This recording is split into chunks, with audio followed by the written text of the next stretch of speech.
Amém, glória a Deus. À medida que as irmãs forem entrando, a gente espera dar o horário. Aí nós fazemos uma oração e já iniciamos a aula, tá bom? Vamos aguardar mais um pouquinho.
Para o Senhor, irmã Camila.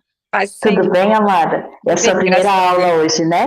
Amém. Que Seja honra. bem-vinda. Seja bem-vinda, viu? Paz do Senhor, irmã Daniela. Bom dia, amadas. Daqui a pouquinho a gente dá início, tá? Esperar as irmãs entrarem. As irmãs entrarem aí, são 10h25. A gente dá mais um tempinho para o início da aula, tá bom? Sejam bem-vindas.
Só mais um minutinho, amadas, a nossa aula já vai começar, tá bom?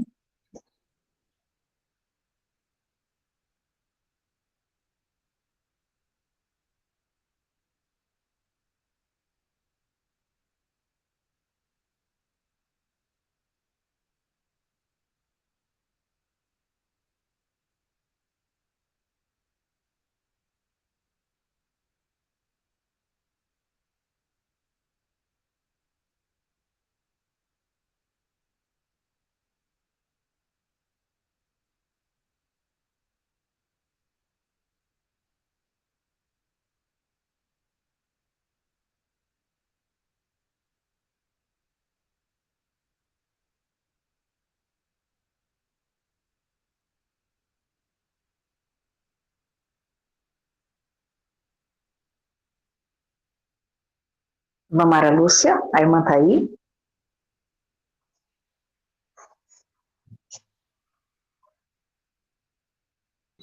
Amém, estou. Ô, amada, faça uma oração para nós darmos início à nossa aula, já são 10h30. Faça uma breve oração de louvor ao nosso Deus, para nós iniciarmos a nossa aula, amém? Amém. Soberano e eterno Deus, que alegria, Senhor amado, o Senhor está nos proporcionando nesta manhã. É com o coração cheio de gratidão, Pai amado, que eu quero te louvar por cada alma, Senhor amado, que o Senhor está aqui, resgatando para o conhecimento, para libertar, Senhor amado, de tudo aquilo que está obscuro. Traz a luz ao nosso entendimento, Senhor. Capacita-nos para absorver tudo que for, Senhor amado, entregue a nós. Espírito Santo, dirige, Senhor amado, essa aula. Conduz, Senhor amado, com a tua santa e poderosa mão. Espírito Santo, nos governe, nos guarde, Senhor. Eu te louvo, te agradeço, Pai amado, porque Aleluia. aquele que busca o conhecimento, o Senhor se agrada. O Senhor deseja que nós estejamos, Senhor, sempre à luz da tua palavra. Pai querido, porque a lâmpada para os nossos pés é a tua palavra, o conhecimento traz libertação, porque foi para a liberdade que o Senhor nos chamou. Obrigado por essa oportunidade, Pai. Abençoa-nos, eu te entrego a tua serva nas tuas santas e poderosas mãos. Que ela seja conduzida, Pai, pelo teu Espírito Santo, em nome de Jesus. Amém. Amém. Amém, irmã Mara Lúcia. Lúcia, Deus abençoe seu coração. Amém. Louvado seja Deus, Pai do Senhor, irmã Enísia. Louvado seja o nome do Senhor. Então, nós vamos dar início à nossa aula. À medida que as irmãs forem entrando, hoje o esposo da pastora Nanda, que está nos auxiliando, nos ajudando. Deus, desde já que o Senhor abençoe a vida dele grandemente, né? E nós daremos, então, início para a nossa aula. Irmãs, eu quero aqui começar sempre com gratidão, né? Porque a gente venceu mais uma semana. E como passa rápido, né, irmãs? Meu Deus do céu, parece que foi ontem que a gente teve a aula e hoje nós já estamos aqui reunidas de novo. Glória a Deus por isso, né? Porque é um tempo maravilhoso que a gente passa na presença do Senhor, aprendendo da palavra, né? Irmãs, e para essa aula eu escolhi que nós estivéssemos meditando no capítulo 5 de Tiago. A gente esteve meditando nas aulas anteriores a respeito do texto, né, da epístola de Tiago, e hoje a gente vai meditar sobre o último capítulo, capítulo 5. E à medida que a gente for meditando, que a gente for estudando, nós vamos perceber como é importante, como que é contemporâneo, né? Essa mensagem, ela deveria ser pregada em todos os lugares, em todos os setores da sociedade, em todas as organizações. Essa mensagem de Tiago, toda a epístola, mas em especial esse capítulo 5, deveria ser pregado, ensinado, ministrado nas redes sociais, nas televisões, sabe, de todas as maneiras, porque é impressionante, irmãs, como é contemporâneo essa epístola de Tiago. Então, assim, eu fico muito feliz por poder compartilhar e da gente poder aprender um pouco, né, a respeito disso. Conforme a gente for estudando, as irmãs vão perceber a importância disso. E assim, à medida que vocês precisarem, quiserem falar alguma coisa, vocês dão um toque. Eu não consigo, né, nem sempre vou conseguir ver, porque eu estou aqui no celular, mas aí o irmão Marcelo vai estar auxiliando a gente aí, tá bom? Então vamos lá. Vocês já estão com a apostila, caderno, caneta, glória a Deus. Irmãs, então é assim, ó. O capítulo 5, assim como toda a epístola de Tiago, é uma pequena carta. Epístola significa uma pequena carta. As cartas anteriores que foram escritas por Paulo, né, ou mesmo por João, são cartas maiores. Então as epístolas são denominadas epístolas porque são cartas pequenas, que contêm um pequeno texto, né? Poucos capítulos, poucos versículos. Por isso nós chamamos de uma epístola. Ela é direta, objetiva e cheia de conselhos para a vida cotidiana. Cheia de conselhos para a vida cotidiana. Glória a Deus por isso. A gente vai aprender bastante hoje aqui, né? E Tiago, ele escolheu uma forma de falar também através de alegorias, através de metáforas, né?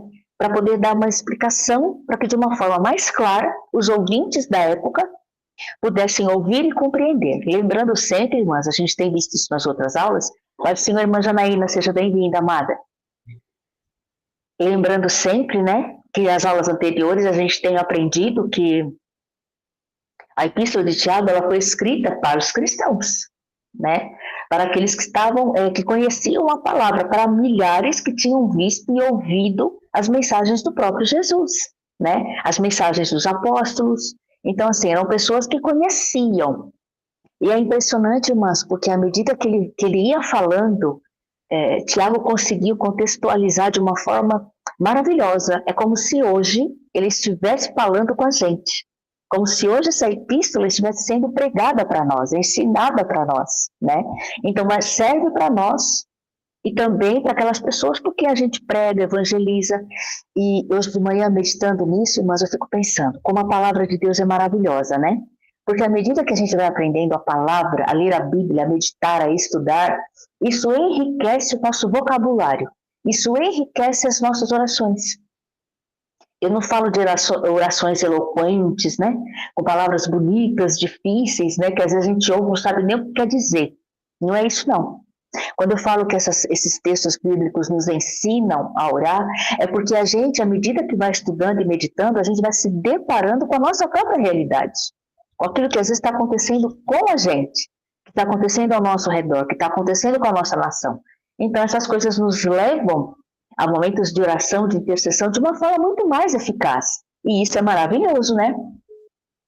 Então, o que Tiago fez? Ele pegou, de uma forma metafórica, ele pegou uma figura de um espelho para estar falando com o povo naquela época. Isso é muito interessante, né? Para mostrar, ele pegou essa figura do espelho para mostrar que somente ouvir a palavra de Deus e não colocá-la em prática não traz efeito. Porque a gente olha no espelho, aí nós vemos como estamos, beleza. Só que daqui a pouco a gente se esquece. Será que eu arrumei o cabelo? Será que eu coloquei? Será que eu fiz isso, aquilo? Nós nos esquecemos. Então, Tiago usa essa metáfora do espelho para explicar que ser somente ouvinte da palavra não vai fazer diferença. Porque, irmã, se a gente parar para pensar, ouvintes da palavra, por esse mundo afora, pela nossa nação e por esse mundo afora, existem milhares de pessoas ouvintes da palavra. Existem estudiosos da Bíblia. Existem estudiosos, sociólogos, filósofos, teólogos. A Bíblia é o livro mais lido do mundo, irmãs. Né? É o livro de cabeceira de muitas pessoas, mas apenas ouvir ou apenas ler não traz transformação. Não era esse o alvo. E é isso que Tiago está querendo ensinar naquele momento para aquele povo. Né? Que ele está falando, você tem que ouvir e praticar. A palavra de Deus, ela é para nós ouvirmos, meditarmos, estudarmos e viver. A gente tem que viver o que está na palavra do Senhor. Então, por isso que ele trazia aquela exortação, né? Então, vamos só aprender um pouquinho a respeito de Tiago. E com relação a essa questão do espelho, depois vocês estejam meditando. Podem ficar tranquilos. Essas passagens, esses textos já estão na apostila, mas depois eu vou colocar o resumo também no grupo, tá bom? Para a gente estar relembrando de uma forma resumida o que a gente aprendeu hoje, tá? Mas esteja aí com a sua Bíblia por perto, se você puder, depois você esteja lendo. Tiago, capítulo 1, dos versículos 22 a 25, que vai falar dessa questão do espelho. E eu coloquei esses versículos para a gente compreender bem, né? o que ele estava querendo dizer com relação a viver o que a palavra diz, a viver os ensinamentos de Cristo. Lembrando, irmãos, né, que Deus nos diz em sua palavra, que os seus mandamentos não são pesados. Não é difícil, não é impossível viver o que Cristo ensina, o que está na palavra de Deus. De maneira nenhuma, porque senão o Senhor não nos pediria. Se Ele está dizendo que nós podemos viver em conformidade com a sua palavra e seguindo o seu exemplo, é porque a gente consegue. Não na nossa força, mas na força do Senhor, né? Então depois as irmãs meditem, Tiago capítulo 1, tá bom? Vamos conhecer um pouquinho a respeito de Tiago. Tiago, filho de José e Maria, o que o torna irmão biológico de Jesus. É interessante, sim, é verdade, irmão biológico, porque ele é filho de José e Maria. Mas se a gente fosse pensar na realidade, só, né, falando aqui, José não é o pai de Jesus, né? Então, assim, irmão biológico por parte de mãe, mas esse é Tiago, irmão de Jesus. Esta epístola foi ele que escreveu. No início, Tiago não acreditava no ministério de Jesus. A família, Jesus teve problemas com sua família em crer, em acreditar, e Tiago era um deles, não era diferente. Ele não acreditava que o seu irmão Jesus era o Messias, até que ele teve um encontro com Jesus após a sua ressurreição. E depois desse encontro, ele pôde se certificar, ele pôde crer, né, que verdadeiramente o seu irmão Jesus, sim, era o Messias. Isso é interessante, é muito bacana. Até porque também, irmãs, levando presente para os nossos dias, para a nossa própria vida, muitas vezes quando a gente vai orar por alguém, é muito importante, né, Senhor? Conduz essa pessoa a um encontro transformador, encontro com o Senhor que transforme, que mude a visão, que mude o jeito de pensar. Porque olha que interessante, irmãs, Tiago era irmão de Jesus. Ele cresceu na mesma casa, ele recebeu a mesma educação. Quantas coisas, quantos milagres, quantas palavras que Tiago ouviu, tanto do seu irmão, que cresceu com ele, tanto dos seus discípulos, das pessoas que caminhavam com ele. Quantos milagres, né? A gente pode aqui conjecturar que ele deve ter visto, contemplado. E ele não cria que Jesus era o Messias. Talvez na mente dele, Jesus era apenas um profeta, mas uma pessoa boa que fazia boas obras e que profetizava coisas boas e que amavam outras pessoas e cuidava e libertava. Só isso. Então, por isso que eu falo, a palavra de Deus nos ensina a orar. Quando nós orarmos por alguém, que a gente peça ao Senhor que essas vidas, essas pessoas tenham um encontro transformador contigo, né? Transformando a mente, libertando na alma, no coração, né? Colocando por terra muitas vezes os achismos, as opiniões próprias, né? Aquilo que a gente pensa a respeito do próprio Cristo. Quantas pessoas pelo mundo inteiro, talvez se a gente perguntar, muita gente vai dizer, não, mas eu conheço Jesus, eu sei quem é Jesus.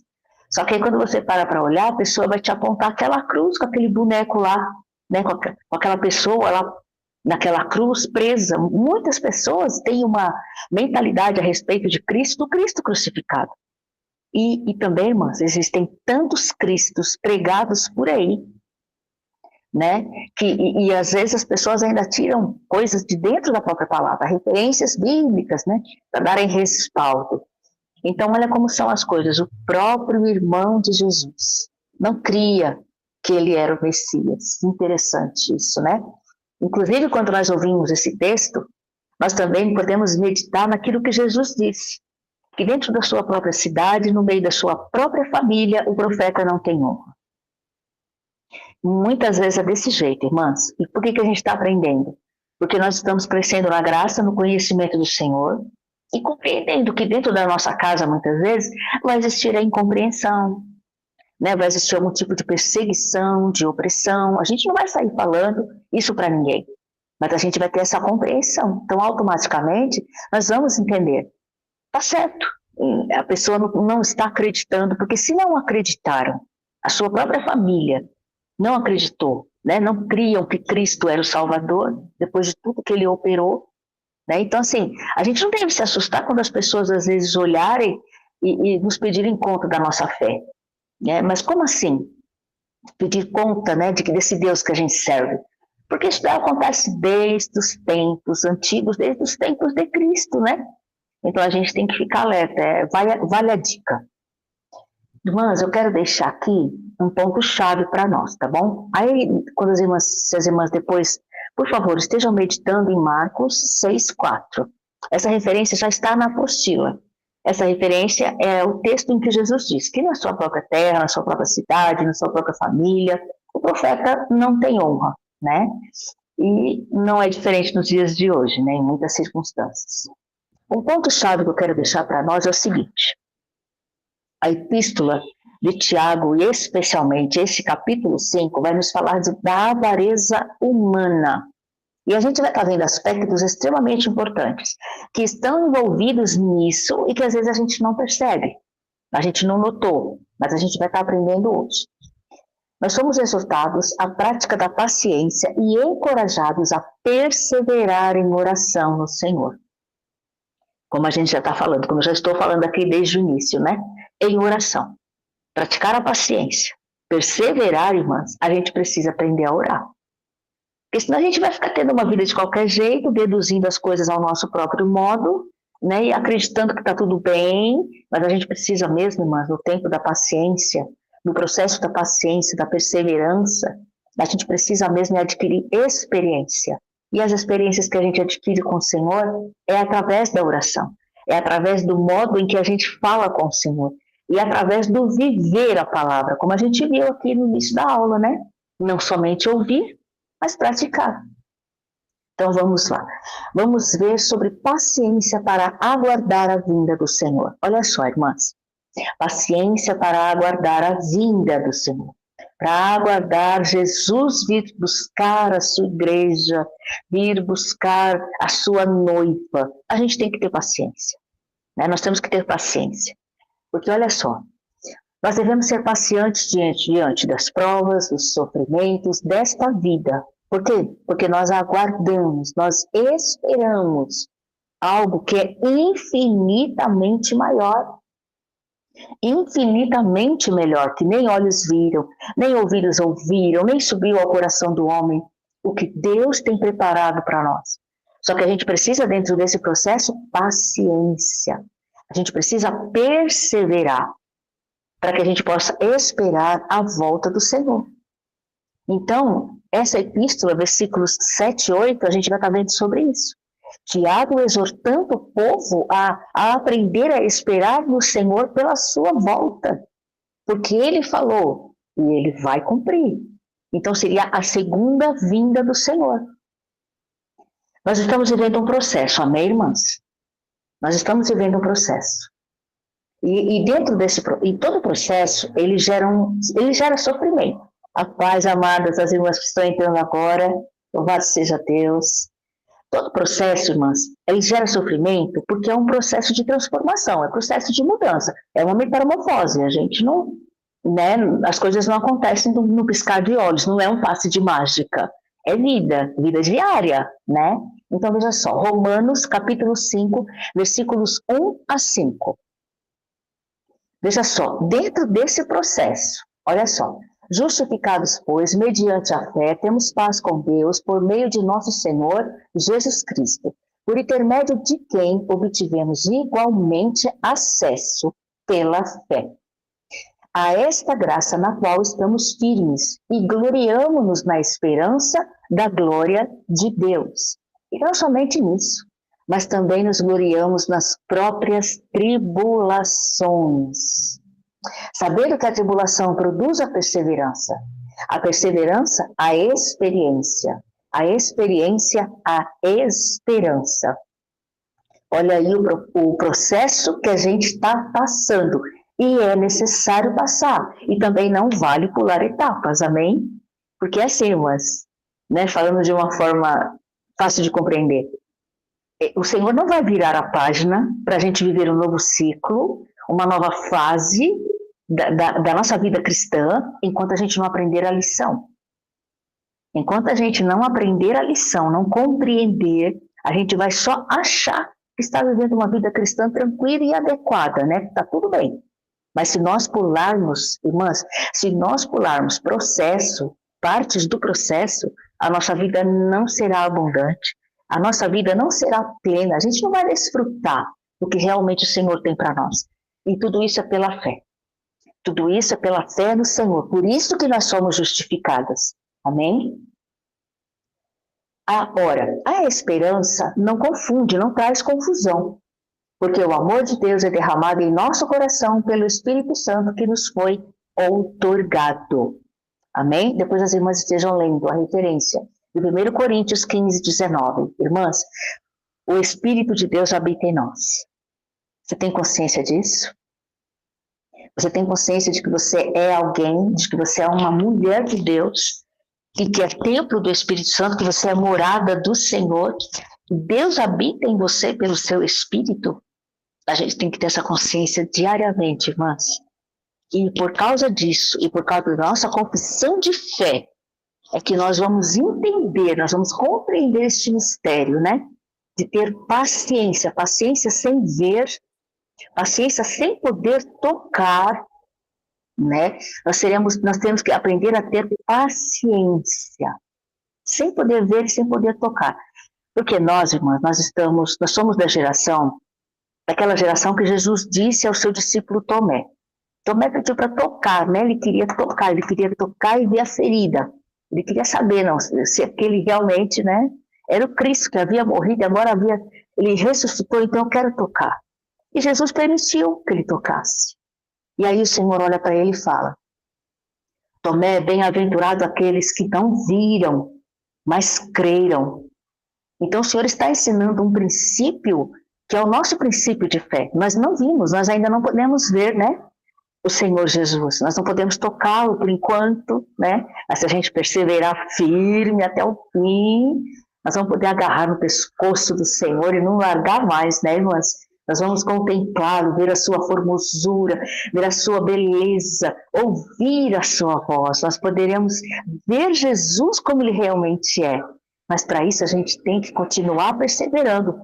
E com essa fé daqueles que não viram, daqueles que não puderam ouvir a sua voz, não puderam ver o seu olhar, como Pedro pôde contemplar o olhar do Senhor naquele momento, né, em que Jesus disse que ele iria negá-lo. E tem uma passagem que, depois disso, que Pedro nega a Jesus, o Senhor olha para ele. Eu fico imaginando a sensação, né, o que Pedro sentiu, como foi a interpretação daquele olhar. Então a gente pode dizer assim, acho que enquanto Jesus olhava para Pedro, Jesus dizia assim, e Pedro entendia, eu creio que ele compreendeu. Tá vendo, meu filho? Eu falei para você que você me negaria. Eu te conheço. Eu sei quem você é, mas eu te amo e estou te capacitando para algo ainda muito maior e mais excelente. Então, assim, tanto o Senhor falava isso com relação, demonstrando a Pedro que o conhecia, e também falando, olha, Pedro, agora você precisa me conhecer. Você precisa acreditar, o que eu falo é verdade, né? Então, olha só as riquezas da palavra do Senhor, né, irmãs? E a gente precisa, na nossa caminhada cristã, caminhar sendo justificadas pela nossa fé. Porque somos dessa geração, daqueles que não viram, mas creram. Amém? Bom, Tiago usa uma ilustração de um agricultor que planta a sua semente pensando no delicioso fruto. Não é assim? Quando se planta alguma coisa, a gente já imagina aquela árvore frutífera, né? Que vai nos dar frutos e um fruto bom. Então, Tiago faz essa alegoria, comparando, fazendo essa ilustração com um agricultor, para, de uma forma mais simples, trazer uma maior compreensão. Só que, tanto para plantar quanto para colher, é necessário a fé e a paciência.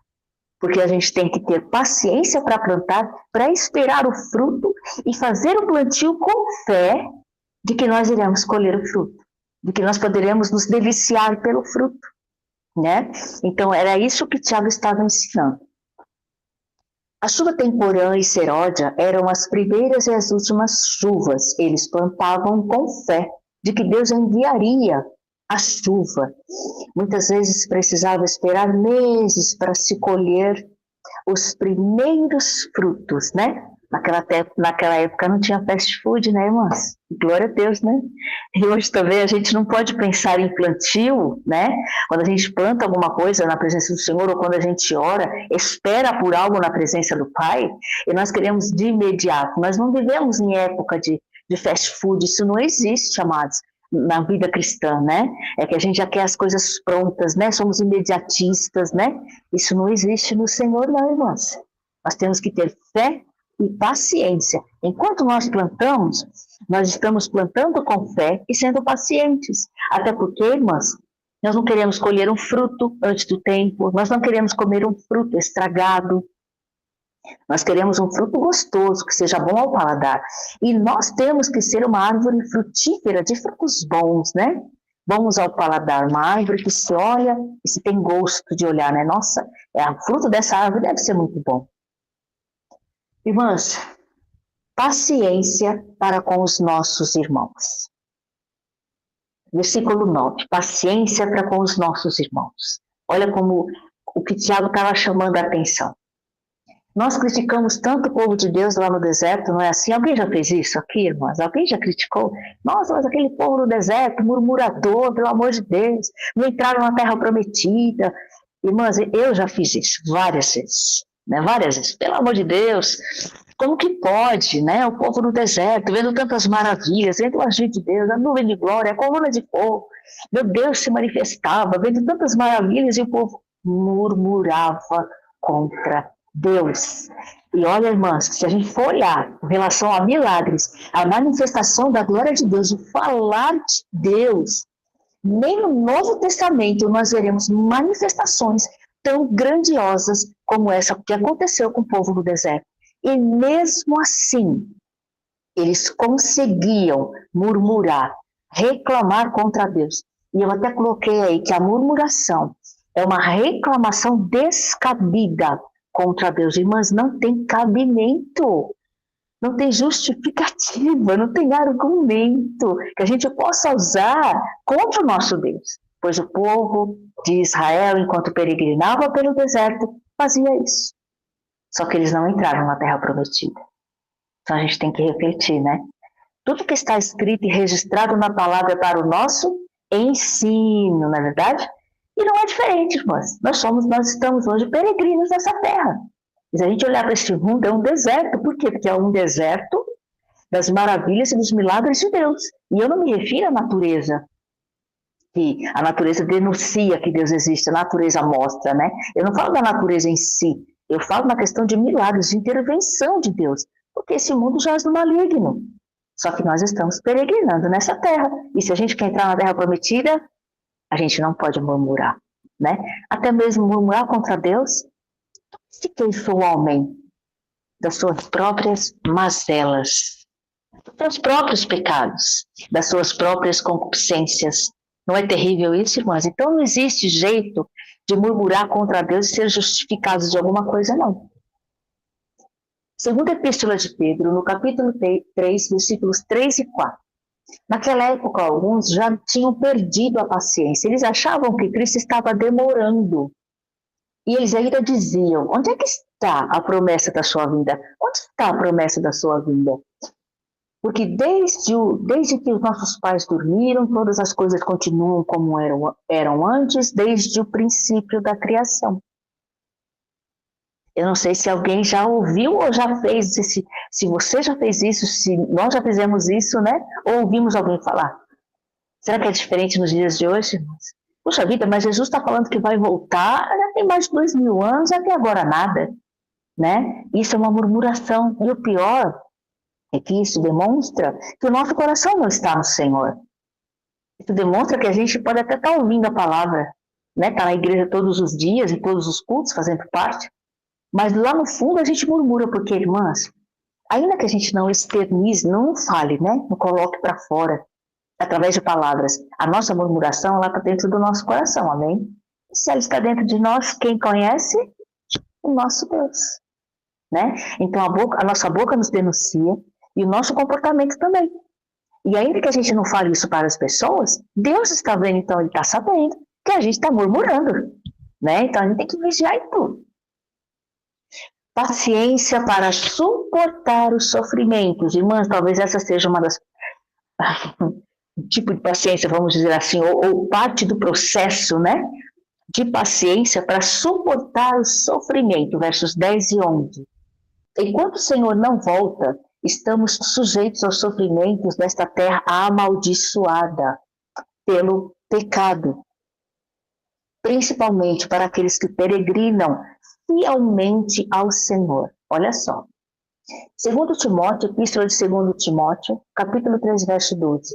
Todos os que querem viver vida piedosamente em Cristo Jesus poderão, ou melhor, padecerão perseguição. Isso não deve ser motivo de estranhamento para nós. Isso vai acontecer. E vai acontecer porque nós declaramos a nossa fé no Senhor. Cristo disse, o mundo não me amou, não vai amar você também. Ele sofreu perseguições, nós também sofremos perseguição por causa da nossa fé. E isso não pode ser motivo de estranheza. A gente precisa, sim, aprender a ser paciente no momento da luta, da tribulação, porque são essas coisas que vão nos gerar experiências, né? A esperança, ela é fruto disso. E a gente tem que perseverar. Nós não podemos recuar, né, irmãs? Nós não podemos, nós não somos daqueles que olham para trás, que recuam. Nós não somos desses, a gente quer avançar, não é verdade? E aí eu coloquei um exemplo, que eu acho que é o ápice da paciência. E se ele era paciente assim, a gente também pode, né? Jó foi um homem conhecido por sua paciência. Olha que tremendo. Ele passou por todos os tipos de sofrimento em todas as áreas. Perdeu seus bens, seus filhos, perdeu sua saúde. Em todos os níveis de sofrimento, Jó foi experimentado, lembrando que foi o Senhor quem permitiu ao adversário para tocar em tudo, somente não na sua alma. Olha que interessante. Por isso que a gente já pega logo esse exemplo, né, irmãs? De paciência na tribulação, na adversidade, né? Nas lutas, porque é o ápice, é um tipo de sofrimento assim que e nem nós passamos por isso, né? Ou alguém aqui se coça com um caco de telha. E olha que a gente nem chega perto do que já passou, né? Então não tem desculpa. Então, o que foi que Jó fez? Lá no capítulo 1, versículos 20 e 22, está assim. Então Jó se levantou, rasgou o seu manto, raspou a sua cabeça, prostrou-se em terra e adorou. Olha isso, irmãs. E disse, nu saí do útero da minha mãe, e nu voltarei para lá. Olha só, irmãs. O Senhor deu, e o Senhor tomou. Louvado seja o nome do Senhor. Em tudo isso, Jó não pecou e nem culpou a Deus de forma tola, de maneira nenhuma. Ele disse que Deus era culpado pelo seu sofrimento, pela sua adversidade, toda aquela prova que ele estava passando. Ele não negou ao Senhor. Ainda assim, Jó viu Deus. Ele sabia do poder do Deus a quem ele servia e que este Deus estava no controle de todo aquele processo de sofrimento, de doença na carne, de perda de filhos, de perda de todos os bens, de notícias ruins, e de uma forma tão inesperada, né, irmãs? Depois dele se apresentar diante do Senhor, olha só, os primeiros versículos desse capítulo 1 de Jó vai nos falar. Ele se apresentava diante do Senhor em oração. Ele intercedia por seus filhos. Ele apresentava holocausto, sacrifício diante do Senhor. Não somente por ele, mas pelos seus filhos. Ele temia que seus filhos não estivessem adorando ao Senhor. E logo em seguida ele começa a receber uma notícia após a outra. Até que até o seu corpo é tomado por feridas. E ele precisava se coçar com cacos de telhas. Irmãs, olha isso. E o que Jó fez? Jó esperou. Jó teve paciência. Ele pode ter tido no Senhor alguns questionamentos. A gente vai ver isso em alguns capítulos. Mas ele não disse que Deus era culpado do seu sofrimento. Ele não disse isso. Ele entendeu que Deus estava nesse processo. Irmãs, a gente precisa saber que o Senhor está no nosso processo. Amém? A gente precisa saber disso e declarar com os nossos lábios. Tomar muito cuidado com o que sai da nossa boca. Só lá no capítulo 42, irmãs, no versículo 10, é que a gente vai ver a resposta, o cativeiro de Jó sendo virado, sendo mudado por Deus enquanto ele orava pelos seus amigos. Lembrando que durante o processo se levantarão pessoas que vão dizer tantas coisas. Mas no caso de Jó, eles estavam culpando, né? Jó, você está nesse estado porque você pecou, isso é fruto do teu pecado. E a gente vê que Deus mesmo disse que não era por causa do pecado. Era um processo que Deus estava permitindo para refinar ainda mais a vida de Jó. Para mostrar para ele, para revelar-se a ele de uma forma ainda muito mais clara.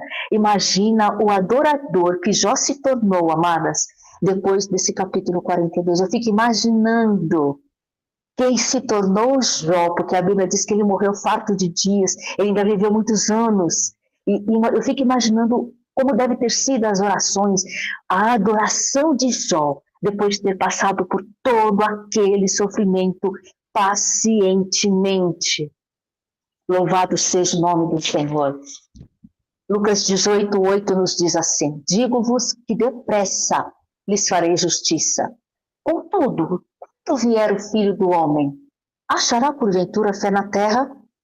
Será, irmãs, que durante a nossa peregrinação, a nossa caminhada, isso está acontecendo com a gente, nós estamos vendo pessoas desistirem, abandonarem a fé porque não estão suportando as tribulações dessa vida, não estão compreendendo que as lutas, elas trazem ensinamento, elas nos enriquecem, elas nos afinam, né? Que durante essas lutas e tribulações nós estamos sendo preparados, né? Nós estamos sendo transformados como uma joia preciosa nas mãos do Senhor. E que tudo isso vai nos produzir o quê? Salvação. Nós vamos aprender a ver o Senhor como: Senhor, antes eu te ouvia, eu te conhecia de te ouvir, mas agora os meus olhos te veem. Olha o que Deus permite, irmãs, é para a glória dEle, é para o conhecimento da excelência dEle, é para que nós sejamos mais profundos na nossa comunhão, na nossa intimidade, e durante todo o processo a gente entenda que Deus está no processo e que Ele está sim no controle. Deus sabe o que Ele faz, amadas. O que importa para nós é adorá-lo. É adorar, é bendizer o nome do Senhor, é declarar as suas maravilhas, é dizer: Senhor, estou aqui, o Senhor deu, o Senhor tomou, bendito seja o nome do Senhor, aleluia. É isso que nós devemos ter, irmãs. É por causa disso que nós passamos por lutas e tribulações. O que nos espera é muito mais excelente, é muito mais glorioso. A gente tem que ser perseverante, amadas. A gente não pode desistir. E isso vale para nós, e quando nós estivermos em um momento de aconselhamento, em um momento de oração, de intercessão, nós devemos clamar dessa mesma maneira: Senhor, a luta está grande, a tribulação está grande, mas nós sabemos que o Senhor está no controle, de que o Senhor não está aí ao sofrimento de ninguém, não. Tu estás no controle. Amadas, Deus está no controle das ações do adversário. O nosso inimigo só faz aquilo que Deus permite. Das duas uma, irmãs, das duas uma.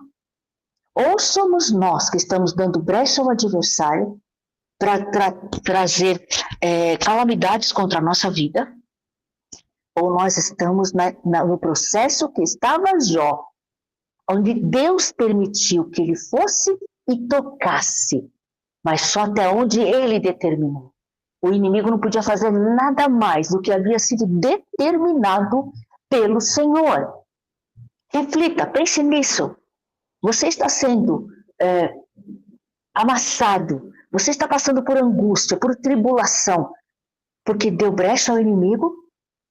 Ou porque realmente você tem plena consciência? Você conhece o teu Deus e você sabe que é Ele que está no controle desse sofrimento, dessa tribulação, porque Ele está lapidando a tua vida. Reflita nisso, amadas. Reflita nisso.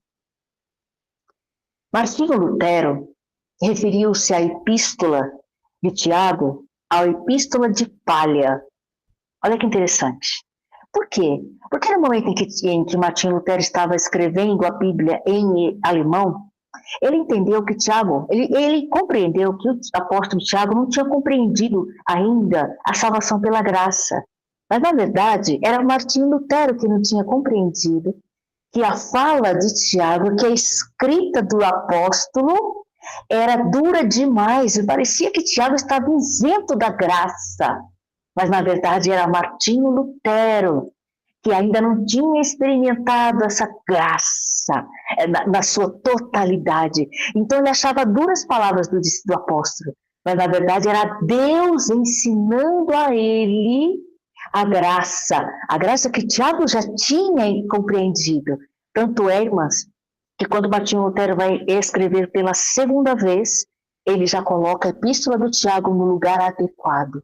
Ele já olhava de forma diferente, porque ele já havia sido experimentado. Ele estava experimentando da maravilhosa graça. Então ele entendeu por que as palavras do apóstolo eram tão duras com relação à transformação, à vida de transformação, à conduta, a caráter cristão. Por isso que eu coloquei aqui, eu achei interessante para nós. Esses 5 capítulos possuem um conteúdo sólido, consistente e relevante aos cristãos da época e para nós. São 108 versículos e 54 deles contêm verbos no imperativo, ou seja, verbos que denotam ordem. Ordem. Palavras duras, palavras de ordem. Portanto, é a carta que mais dá instruções para moldar o caráter do cristão da época e também de hoje, dos nossos dias, amém? Vamos lá, uma pequena síntese do último capítulo. Como avaliar o poder do dinheiro? Que era uma questão abordada aqui por Tiago. Indivíduos explorados pelos ricos, opressores, os pobres, injustiçados pelos poderes indiferentes, crentes humilhados por arrogantes estúpidos, deviam reavivar-se. Reavivar-se. Eles precisavam se fortalecer no Senhor. Tiago estava dizendo isso para aqueles da época, para os pobres daquela época e para nós hoje em dia. Mas a gente vai compreender melhor isso. Pois certamente Deus fará juízo e justiça contra todos os erros e injustiça cometidos na história. Ele fez na época e ele está fazendo hoje. O nosso Deus. Ainda que tenha que esperar pacientemente pelo advento de Cristo, a gente vai compreender melhor essa questão também. A Epístola de Tiago, mas também é conhecida, também é chamada como livro de provérbios do Novo Testamento. Que Provérbios a gente conhece como um livro de muitos conselhos, e de conselhos para a época, né? Então, por isso, Provérbios do Novo Testamento. Por quê? Tiago estava denunciando profeticamente, olha isso, amados, Tiago estava profeticamente denunciando a respeito dos ricos opressores e um oráculo de Ai.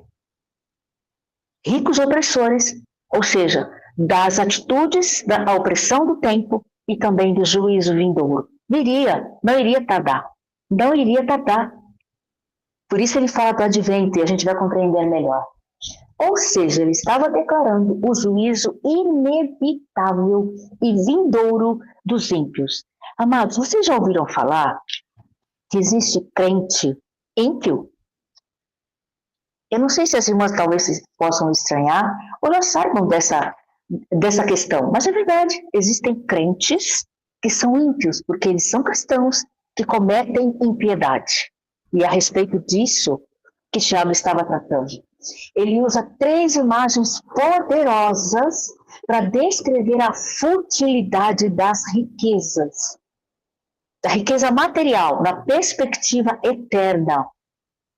E por que toda essa palavra de exortação, este ensinamento, e por que todas essas palavras duras do apóstolo? Porque ele estava falando de eternidade. Nunca se esqueça, irmãs, nós estamos vivendo, sendo transformadas pela tribulação, pelas lutas, pela dor, porque nós seremos e nós estamos sendo transformadas para viver a eternidade.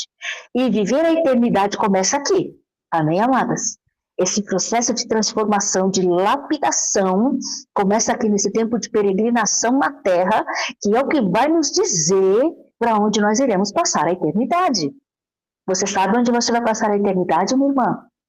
Nós precisamos ter consciência disso, e é por isso que nós estamos aprendendo. Aonde nós queremos passar a eternidade? Então a gente precisa compreender, não, Senhor, faz a tua vontade. Senhor, olha a oração de Jesus. Se possível for, passa de mim esse cálice. Se não, faça a tua vontade. Fácil não vai ser, mas a gente precisa aprender. Leia a palavra de Deus na perspectiva da eternidade. Saiba que a tua vida peregrinando nesta terra é numa perspectiva de eternidade. Não é para a vida regalada de bonança, de riquezas. Agora aqui não.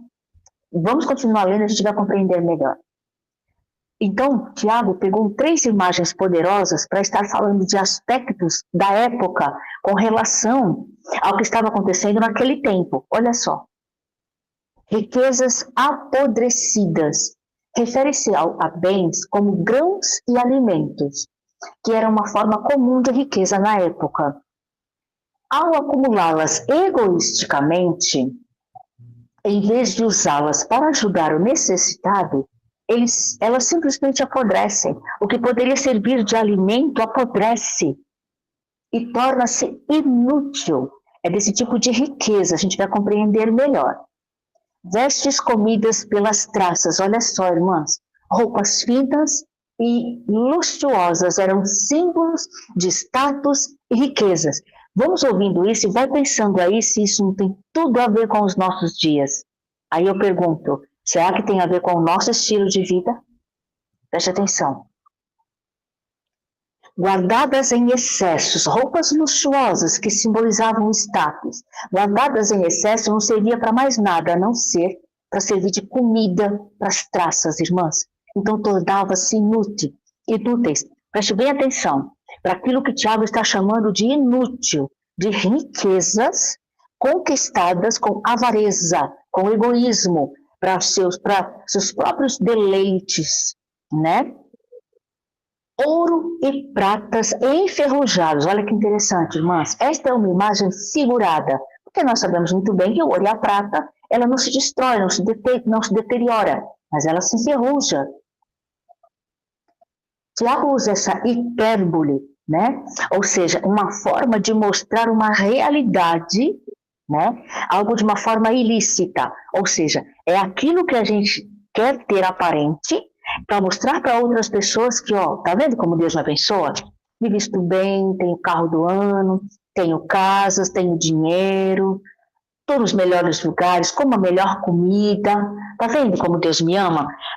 Quando nós queremos mostrar para as outras pessoas que pela aparência nós estamos servindo a Deus, chama-se hipocrisia, hipócritas, né? E isso a gente não pode ser, irmãs. Para declarar que diante de Deus até os bens mais duráveis, olha só, irmãs, diante de Deus até os bens mais duráveis e valiosos se tornam corruptos e sem valor quando são adquiridos de uma maneira completamente egoísta, avarenta. Quando eles são adquiridos e usados de uma forma completamente avarenta e ilícita, de uma forma para que os desejos da carne sejam satisfeitos. E era a respeito disso que Tiago estava chamando a atenção. A riqueza dos ricos era apenas para fazer com que eles fossem conhecidos como gente abençoada por Deus. Não. As pessoas ao redor podem dizer, nossa, ali vai um crente abençoado, ali vai um crente cheio de Deus, só por causa da aparência, amados. Mas eu prefiro que olhem para mim como aquela mulher que olhou para o profeta e disse, ali vai uma mulher de Deus. Não tem casa, não tem lar, não tem riqueza, não tem aparência, não tem roupa bonita, mas eu prefiro ser conhecida como uma mulher de Deus. Olha só. O ponto central é que a corrupção das suas riquezas se tornava testemunha contra eles mesmos. Olha só, irmãs, eu vou correr um pouquinho. A ferrugem não apenas testifica da sua ganância, não apenas testifica da sua ganância, mas se torna um agente de juízo. Olha o que Tiago estava falando para aqueles homens opressores. A mesma riqueza em que eles confiavam se tornaria a fonte do tormento eterno. Lembra que nós falamos da visão eterna? O povo naquele tempo não estava vivendo com uma visão eterna, visão da eternidade. A frase final é uma ironia cortante. Entesourastes para os últimos dias. Olha só, irmãos. Juntar tesouros na terra egoisticamente não é garantir futuro. Onde é que a gente viu isso na Bíblia? Onde é que aquele povo estava vendo isso? Por isso Tiago estava falando. Na verdade, é um acúmulo para o próprio juízo de Deus no dia do Senhor. Depois as irmãs leiam Mateus 6, 19 e 20. Clamor dos oprimidos, versículo 4. Exploração econômica. Tem aí umas referências bíblicas. Peço que as irmãs depois voltem à lição, meditem nesses textos, tá bom? O clamor que nós podemos dizer aqui é a última, é uma personificação que ecoa o sangue de Abel clamando da terra. O pobre, oprimido, explorado clamava. E se não clamasse, de qualquer forma, o juízo de Deus viria. Leia lá depois Gênesis 4:10. Tiago comparava a isto, como se fosse o clamor de Abel, que foi morto pelo seu irmão. Olha só, e o sangue dele clamava. A vida de luxo e o dia da matança, versículo 5. A metáfora final é chocante. Eles, cevastes os vossos corações, como num dia de matança. Esses são os ricos em sua busca hedonita. É uma prova de prazer. Ele sentiu prazer dessa forma, de explorar o próximo, de explorar o trabalhador. Eles estavam se preparando para o seu próprio dia do juízo. Irmãs, por isso que a gente não pode fazer justiça com as mãos, né? Porque o juízo vai vir. E nós não devemos fazer justiça, não. A nossa justiça é esperar no Senhor com paciência. E era disso que Tiago estava chamando a atenção. A busca pelo deleite terreno os estava engordando para a matança eterna. Olha só, irmãos. A condenação do justo. Vamos entender isso, versículo 6. O ápice da maldade é revelado aqui, usando do seu poder e influência, provavelmente manipulando também o sistema legal. Eles não apenas defraudaram, mas eles condenaram e levaram à morte o justo. Olha só, parece que a aparente justiça humana prevalece, não é, irmãs?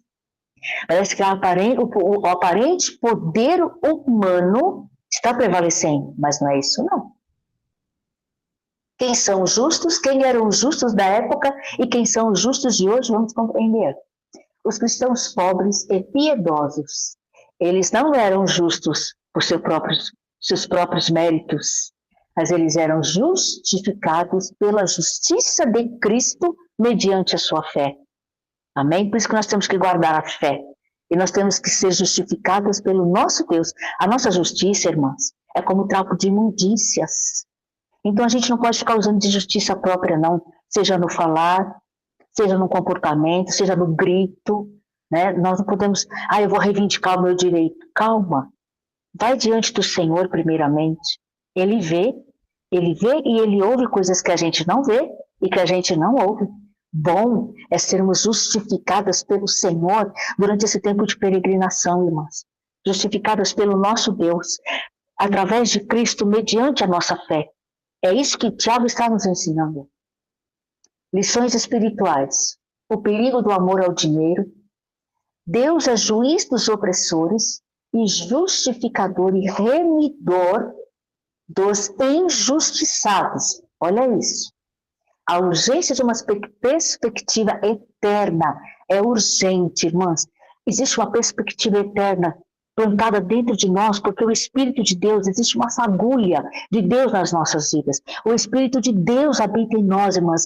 Nós devemos ansiar pela eternidade. e não pelos bens dessa terra. A Bíblia chama de miseráveis, de pobres, aqueles que têm a sua vida pautada somente nessa terra, porque o que está nos esperando é muito mais excelente e é para a eternidade, irmãos. O capítulo 5 de Tiago nos lembra que toda a riqueza e luxo deste mundo são passageiros e se tornarão pó. E o pior, podem se tornar a condenação, o juízo de Deus para a eternidade. Irmãos, olha que coisa gloriosa. O que Tiago está falando é que a gente tem que tomar muito cuidado, irmãos, muito cuidado. Porque a nossa vida, ela está sendo uma vida piedosa, irmãs, não existe problema nenhum na riqueza. Amém, amadas? O nosso Deus é Deus de prosperidade. O nosso Deus pode sim nos prosperar e nos dar riquezas. O problema é quando essa riqueza, não somos nós que temos a riqueza, é a riqueza que nos tem.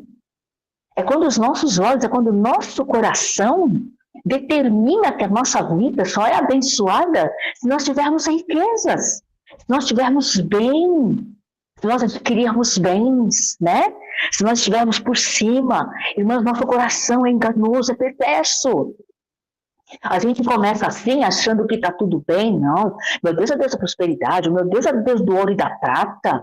Então eu vou conquistar, eu vou conseguir o melhor emprego, o melhor salário, eu vou subir de cargo. E, sabe, a gente não percebe. Irmãos, nosso coração é ganancioso de natureza.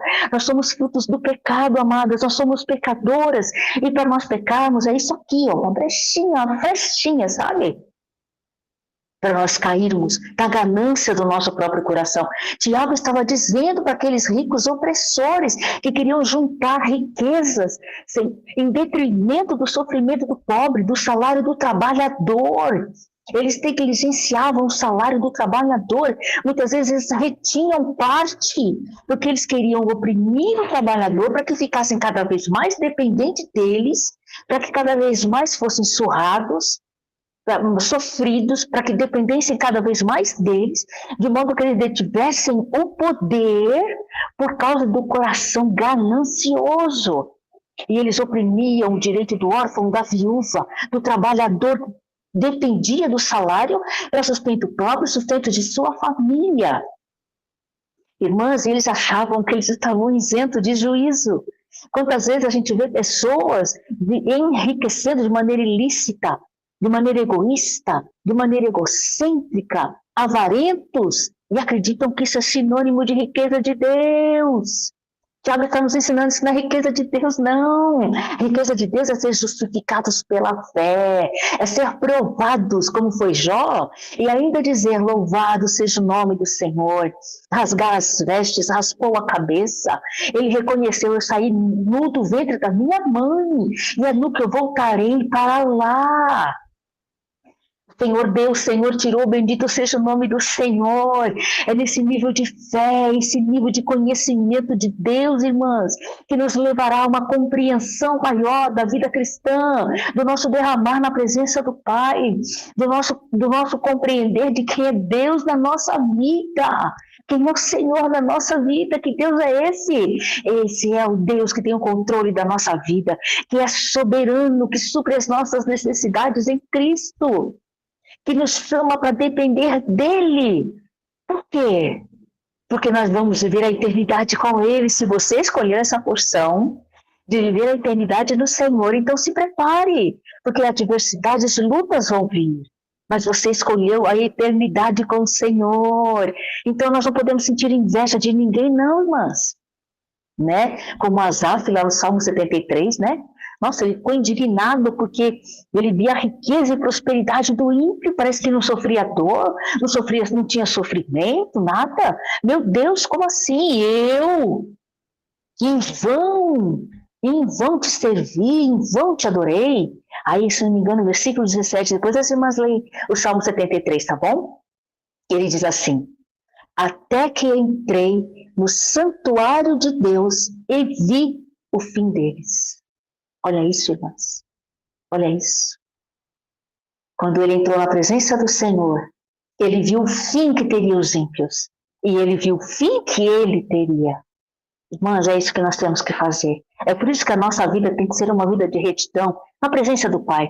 Independente do que vão dizer, Independente dos amigos que vão nos culpar por pecados. Você vive desse jeito porque você é pecador. Não, pelo amor de Deus, sonda aí teu coração, confessa, põe para fora que o que você está colhendo é o que você plantou. E não era isso, irmãs. Era Deus trabalhando de forma genuína no interior de Jó. E eu acredito, irmãs, que mesmo que o Deus não tivesse dado em dobro tudo que Jó perdeu, Jó continuaria adorando. Sabe por quê, irmãs? Deus só permitiu que o adversário tocasse em tudo, porque Deus sabia que a adoração de Jó consistia nele. A vida de Jó era para Deus. Se já não fosse o homem mais rico do Oriente naquela época, e como ele não existiu outro, ele teria adorado ao Senhor. Ele teria adorado ao Senhor, ele teria adorado ao Senhor, ele era um adorador por excelência. Ele amava o Deus que ele não via, que ele não podia tocar. Irmãs, é dessa maneira que a nossa vida cristã deve caminhar, é desse jeito que a gente precisa prosseguir. É nesse nível de fé, é nesse nível de paciência para a nossa vida e para a vida do próximo. Amém, amadas? Irmãs, eu louvo a Deus pela vida de vocês, por esse momento de aula que passa tão rápido, né? Já são quase 10h30 e eu vou fazer apenas uma oração rápida de gratidão. Irmãs, próximo sábado nós não teremos aula, será feriado, né? Dia 1º, aí dia 2 também as sentinelas terão ali o seu ensaio, né? Então nós não teremos aula, mas eu já estou preparando o material para o nosso próximo módulo, amém? Em nome de Jesus. Louvado seja, Senhor, o teu nome. Muito obrigada, Pai, por essa manhã preciosa, onde nós estamos aprendendo sobre a Tua Palavra, sendo enriquecidas, sendo alimentadas, onde Tu estás nos transformando pelas Tuas mãos bondosas, Pai. Que Teu nome continue sendo glorificado, Senhor, e que Teu Espírito Santo nos faça lembrar do que nós estamos aprendendo, Pai, para que possamos viver e defender a nossa fé em tempos difíceis, nos tempos do fim, porque nós, Senhor, queremos a eternidade no Senhor. Nós queremos a eternidade com Cristo. Muito obrigada, doce Espírito Santo, por nos instruir, por nos ensinar. Muito obrigada, doce Espírito Santo, por trabalhar em nossas vidas. Que a Tua presença continue real nesse final de semana, no decorrer da semana. Muito obrigada, Senhor, porque nós chegamos até aqui. Nós podemos dizer, Ebenezer, até aqui nos ajudou o Senhor. Bendito seja, Senhor, o Teu nome. Exaltado seja, Senhor, o Teu nome. Gratidão, minhas amadas, muito obrigada, viu? Um restante de sábado muito abençoado, um domingo cheio de bênçãos, de adoração ao nosso Pai. Muito obrigada, irmãs. Beijo no coração de vocês. Qualquer dúvida, qualquer coisa, pode entrar no meu privado, tá bom? Deus abençoe. Beijo no coração. Obrigada, irmão Marcelo. Deus abençoe sua vida, meu amado. Louvado seja Deus. Aleluia.